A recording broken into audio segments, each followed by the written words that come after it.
Bienvenidos a esta nueva exploración.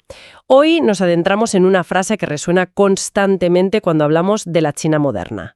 Socialismo con peculiaridades chinas. Sí, suena a lema oficial, y bueno, lo es. Totalmente. Pero, ¿qué hay realmente detrás? Es como la brújula ideológica que ha guiado al gigante asiático desde finales de los años 70, ¿no?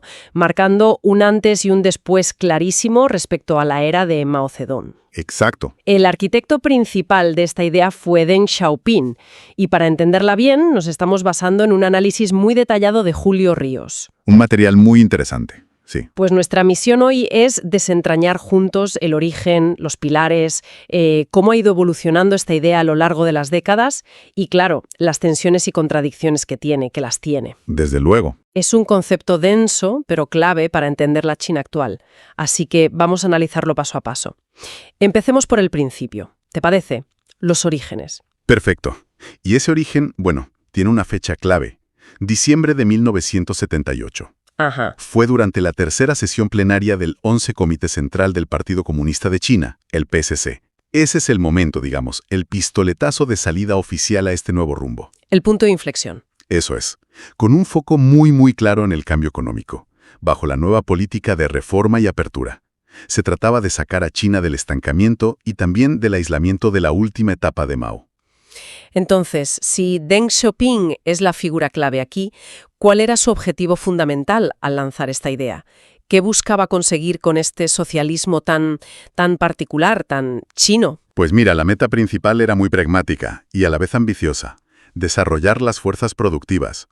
O sea, impulsar la economía para lograr la modernización del país. ¿La modernización como fin? Bueno, no exactamente como fin en sí mismo. Era más bien el medio para garantizar el bienestar social, para alcanzar lo que ellos llamaron un nivel de vida modestamente acomodado. Ah, el famoso Xiaokang. Exacto, el Xiaokang. Es una idea que viene de lejos en la cultura china, ¿sabes? La de una sociedad con cierto confort material, sin lujos excesivos pero con las necesidades cubiertas. Entiendo, pero claro, partían de una situación muy difícil. Dificilísima. Para entender la magnitud del desafío hay que pensar de dónde venía China.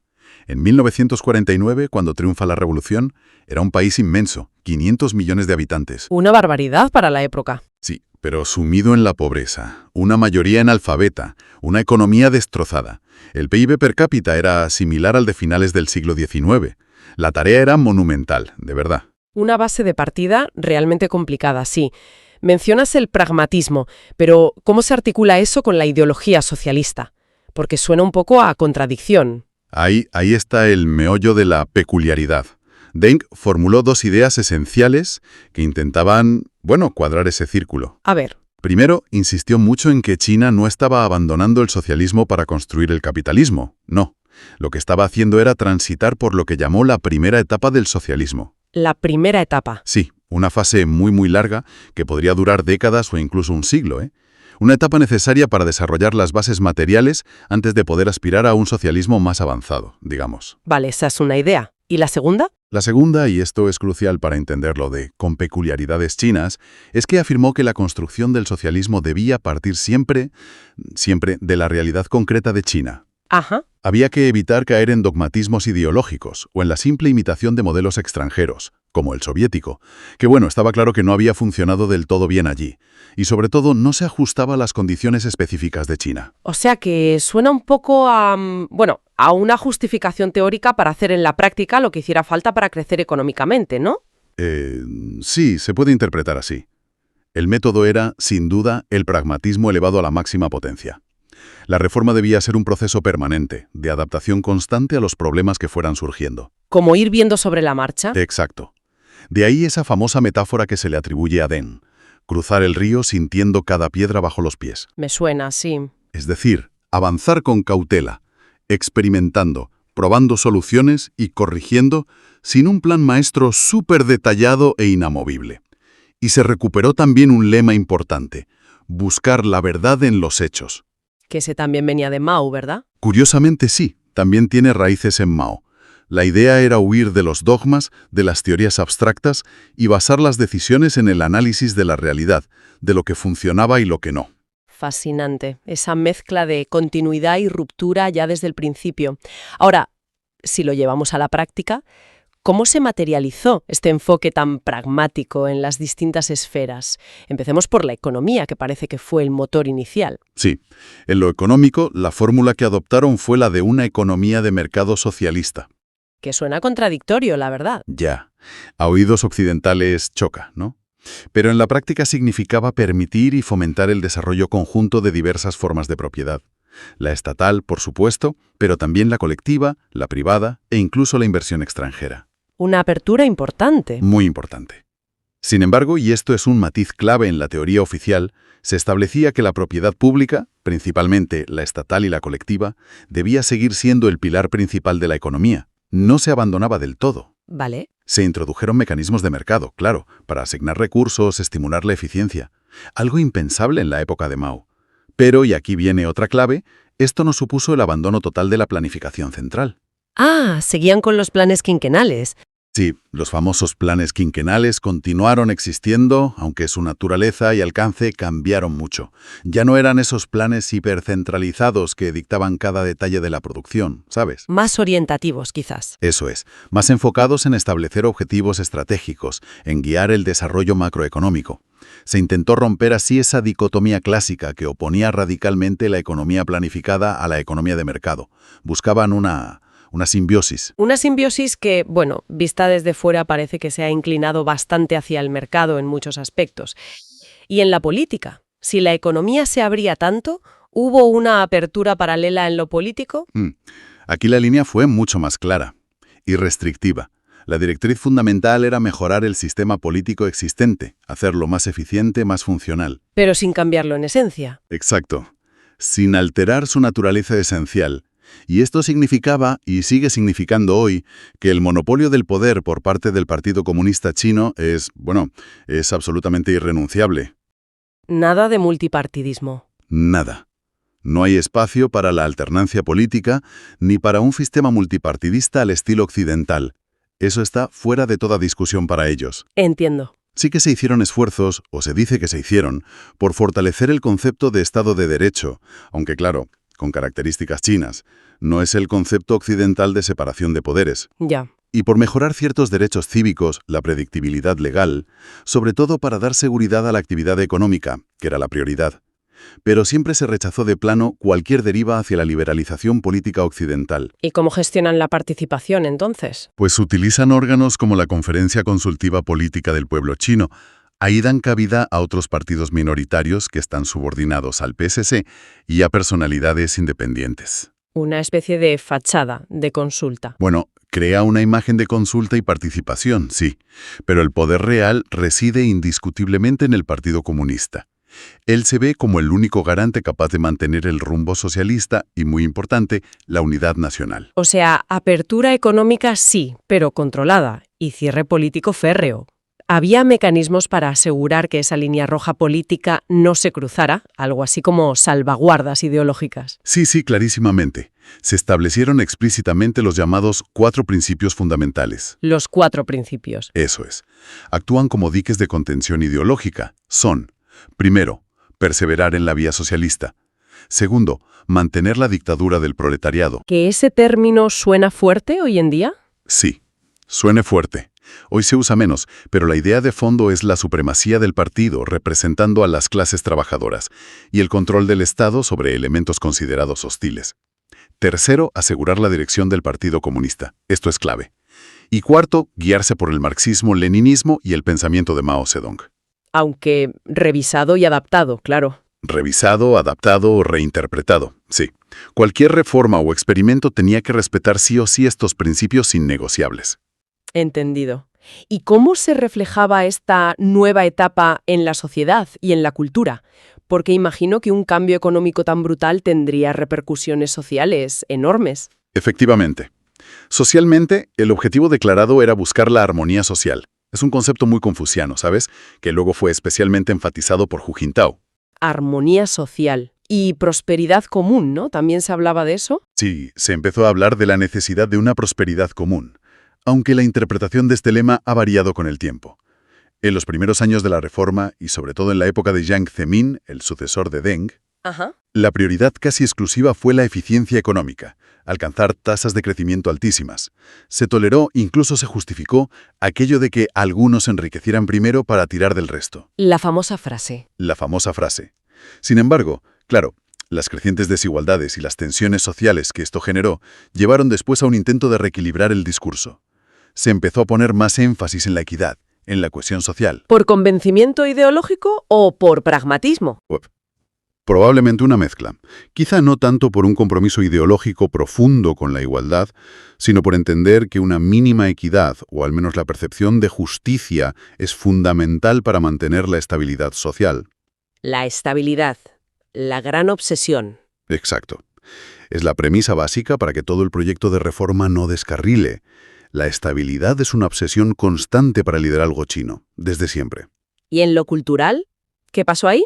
Culturalmente, hubo un doble movimiento interesante. Por un lado, se buscó promover y hacer prevalecer los valores asociados al socialismo, patriotismo, colectivismo, etc. ¿Lo esperado? Sí. Pero por otro lado, y esto marcó una diferencia muy importante con la revolución cultural, se inició un proceso de revitalización y dignificación de la rica y milenaria tradición cultural china. Ah, eso es interesante. Después de haberla atacado tanto. Exacto. Durante el maoísmo más radical, la cultura tradicional había sido duramente atacada, denostada. Ahora se empezó a ver no como un obstáculo, sino como una fuente de identidad, de legitimidad, incluso de soft power. Has mencionado a Mao varias veces y antes apuntabas a esa idea de buscar la verdad en los hechos como un posible hilo conductor. Esto nos lleva a una pregunta clave. ¿Fue la era Deng una ruptura total con Mao? ¿O hubo continuidades significativas? Porque aquí es donde la cosa se pone realmente interesante, ¿no? A menudo se presentan como polos opuestos. Es una de las cuestiones más debatidas y complejas, sí. La respuesta matizada es que no fue una ruptura absoluta, ni mucho menos. Ah, ¿no? Hubo elementos de ruptura evidentes, claro, sobre todo con los excesos y el caos de la revolución cultural, pero también hubo continuidades muy importantes, que a veces se subestiman. ¿Cómo cuáles? La más fundamental quizás es la que ya mencionamos, la importancia del factor nacional. La necesidad de adaptar el marxismo a las condiciones específicas de China. Ese principio de sinización del marxismo, de buscar la verdad en los hechos, aplicados a la realidad china. Que eso ya estaba en Mao. Ya era central en el pensamiento de Mao, sobre todo desde la histórica reunión de Sunyi, en 1935. Ahí consolidó su liderazgo e impuso una línea más autónoma frente a las directrices de Moscú. Ese fue el germen de la vía china al socialismo, mucho antes de Deng. ¿Visto así? Claro. Deng Xiaoping, en este sentido, no se veía a sí mismo como alguien que rompía con Mao, sino como alguien que aplicaba la esencia del pensamiento de Mao, el pragmatismo, la adaptación a la realidad, a las nuevas circunstancias de China tras la muerte del gran timonel. O sea, usaba el método de Mao para superar los errores de Mao. Algo así. Criticaba el dogmatismo y el aislacionismo del último maoísmo, personificado en la Banda de los Cuatro, pero reivindicaba esa idea central de adaptar la teoría a la práctica. Para Deng, el marxismo no era un dogma sagrado e inmutable, sino una guía para la acción que debía evolucionar y sinizarse continuamente para no quedarse anquilosado. Entiendo esa línea de continuidad en el método, en el enfoque adaptativo. Pero en la práctica política interna del partido, ahí sí debió haber diferencias muy marcadas, ¿no? Deng sufrió las purgas maoístas en carne propia. Absolutamente. Ahí las diferencias fueron notables, al menos en las intenciones iniciales de Deng. Él impulsó cambios importantes en la dinámica interna del PCC para intentar evitar que se repitieran los errores y tragedias del pasado. Por ejemplo. Pues promovió el principio de la dirección colectiva para contrarrestar el poder omnímodo que había acumulado Mao. Intentó poner fin al culto a la personalidad tan exacerbado. Fomentó la toma de decisiones basada en el consenso dentro de la élite dirigente. Medidas para evitar otro Mao, básicamente. Exacto. Y algo muy importante, trató de establecer mecanismos más regulares y predecibles para la sucesión en el liderazgo, limitando los mandatos, promoviendo la jubilación de los líderes veteranos. Eso es clave. Sí. Hay una cita muy reveladora de una entrevista que le hizo Oriana Fallaci donde Deng calificaba la práctica de que un líder eligiera personalmente a su sucesor como algo propio de una práctica feudal. Feudal, qué fuerte.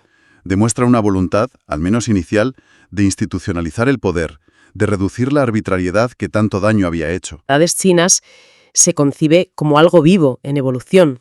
No se detuvo con Deng. Mencionaste antes a sus sucesores, Jiang Zemin y Hu Jintao. ¿Cómo enriquecieron o modificaron ellos el concepto? Correcto. La narrativa oficial presenta las contribuciones de los líderes posteriores como desarrollos, como enriquecimientos de la teoría original de Deng. Jiang Zemin, que lideró el partido más o menos entre 1989 y 2002. Una época complicada post-Tiananmen, pero de crecimiento brutal. Exacto, pues Jiang aportó la llamada teoría de la triple representatividad. La triple representatividad. ¿Qué era eso? Fue una innovación ideológica bastante significativa, porque, en esencia, abría las puertas del Partido Comunista a nuevos sectores sociales que estaban emergiendo y prosperando con la reforma económica, y de manera muy destacada a los empresarios privados. ¿A los capitalistas? Sí. El PCC dejaba de ser exclusivamente el partido de los obreros y campesinos para representar también los intereses fundamentales de la mayoría del pueblo, incluyendo a las nuevas élites económicas. Fue un paso muy pragmático para cooptar a estos nuevos actores y mantener la estabilidad, claro. Un movimiento audaz, sin duda. Integrar a los empresarios en el Partido Comunista. ¿Y Hu Jintao, el siguiente? Hu Jintao, que estuvo al frente entre 2002 y 2012, representó un cierto giro corrector, un intento de atajar los desequilibrios y tensiones que había generado el crecimiento tan desenfrenado de la era Yang. ¿Cómo? Su contribución teórica principal fue la concepción científica del desarrollo.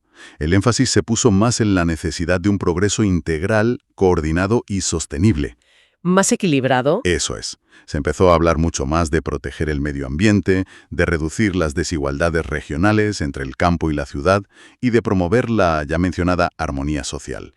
¿Hubo algún cambio político con Hu? Bueno, durante su mandato hubo un periodo de cierta experimentación con reformas políticas a nivel muy local, ¿sabes? Se extendieron las elecciones directas en las aldeas, hubo debates académicos sobre una posible democracia consultiva o incremental, pero siempre, dentro de los límites del sistema de partido único. Fue una década de intentar gestionar las consecuencias sociales y ambientales del milagro económico. Y así llegamos a la figura actual, Xi Jinping, que ha concentrado un poder que no se veía desde Mao, dicen muchos. ¿Bajo su liderazgo sigue vigente el mismo socialismo con peculiaridades chinas o estamos ya ante una nueva mutación del concepto? Formalmente la etiqueta no solo se mantiene, sino que se refuerza. Ahora se habla oficialmente del pensamiento de Xi Jinping sobre el socialismo con peculiaridades chinas para una nueva era. Añadiendo para una nueva era. Exacto. Así que, en teoría, se inscribe dentro de la continuidad de Deng. Sin embargo, en la práctica y sobre todo en el énfasis ideológico, hay cambios muy significativos. Para muchos analistas marcan una nueva etapa, bastante distinta a la de Jiang y Hu. ¿En qué sentido? ¿Cuáles son esas novedades? Pues mira, en el plano ideológico-político hay varias cosas importantes. Primero, elevar la contribución de Xi a la categoría de pensamiento. Xi Jinping Xixiang lo sitúa en la jerarquía teórica del partido al mismo nivel que Mao Zedong. ¿Al nivel de Mao? Sí, y potencialmente por encima de Deng Xiaoping, cuya teoría solo es teoría. De hecho, la mención a Deng fue notablemente escasa durante las celebraciones del centenario del PCC en 2021. Vaya. Sugiere un intento de marcar distancias o, como mínimo, de relativizar su legado frente al de Xi. Segundo, Xi ha identificado una nueva contradicción principal que enfrenta a la sociedad china. ¿Cuál? La tensión entre las crecientes necesidades del pueblo para una vida mejor y un desarrollo desequilibrado e inadecuado. Esto le sirve para justificar un nuevo enfoque en la calidad del crecimiento, la innovación tecnológica, la reducción de desigualdades, todo eso que engloba bajo el lema de la prosperidad común. Que aún no está muy claro cómo se aplica en la práctica. Exacto. Su aplicación práctica todavía genera mucho debate e incertidumbre. ¿Y cómo se traduce todo esto en la forma de ejercer el poder y en la política interna? Porque ahí parece que los cambios son más visibles. Sí, aquí los cambios son quizás más evidentes. Hay un énfasis fortísimo en la disciplina interna del partido, en la lealtad personal al líder, a Xi Jinping. Se acabó la dirección colectiva. Se ha revertido claramente esa tendencia. Hay una enorme centralización del poder en sus manos. Hemos visto resurgir prácticas que recuerdan a épocas anteriores, como un cierto culto a la personalidad. Peligroso. Y de manera muy significativa se ha eliminado el límite de 2 mandatos presidenciales. Eso pone en cuestión toda la arquitectura de sucesión institucional que Deng intentó construir para evitar, precisamente, la concentración excesiva de poder y garantizar transiciones ordenadas. Lo que genera inquietud, claro. Genera inquietud sobre los riesgos de una posible involución hacia un liderazgo vitalicio, menos predecible. Además, se observa un renovado énfasis en la ideología marxista en la educación, en la propaganda. ¿Más marxismo? Sí, junto con una reivindicación de la ley y la construcción de un marco normativo propio. Curiosamente, algunos análisis señalan influencias del leguismo. El leguismo, aquella filosofía antigua. Sí, esa escuela filosófica china de hace más de 2000 milenios, centrada en leyes estrictas, control estatal, el poder del gobernante. Parece que hay ecos de eso en la concepción de Xi sobre el orden y la gobernanza. Busca una nueva base de legitimidad que combina elementos marxistas, nacionalistas y de la tradición imperial china. Una combinación potente, desde luego. Y en los otros dos pilares que mencionábamos, la economía y la política exterior. ¿También hay cambios con Xi? En la economía no es que haya un cambio radical de modelo. Sigue siendo una economía de mercado socialista, pero sí se perciben ajustes, cambios de énfasis. ¿Cómo cuáles? Por ejemplo, hay un discurso más favorable al sector público, a las empresas estatales estratégicas, y un mayor escrutinio, más regulación sobre el sector privado, especialmente el tecnológico. Los gigantes tecnológicos chinos lo han notado. Vaya si lo han notado. Esto se ha visto influido en parte por la guerra comercial y tecnológica con Estados Unidos, claro. Aquel Plan China 2030 que se elaboró con el Banco Mundial y que parecía apuntar a una mayor liberalización, a una convergencia con las economías occidentales, bueno, parece que ha quedado aparcado o como mínimo muy matizado. Y fuera. ¿En política exterior? Ahí el cambio es drástico, muy visible. Se ha abandonado definitivamente la estrategia de perfil bajo, de esperar el momento oportuno que aconsejaba Deng. La discreción se acabó. Totalmente. La diplomacia de la era Xi es mucho más asertiva, proactiva. China busca abiertamente el reconocimiento como una gran potencia. Qiang Guo reclama un papel central en la gobernanza global y no duda en defender sus intereses de forma mucho más contundente. Los lobos guerreros. Se habla de eso, sí.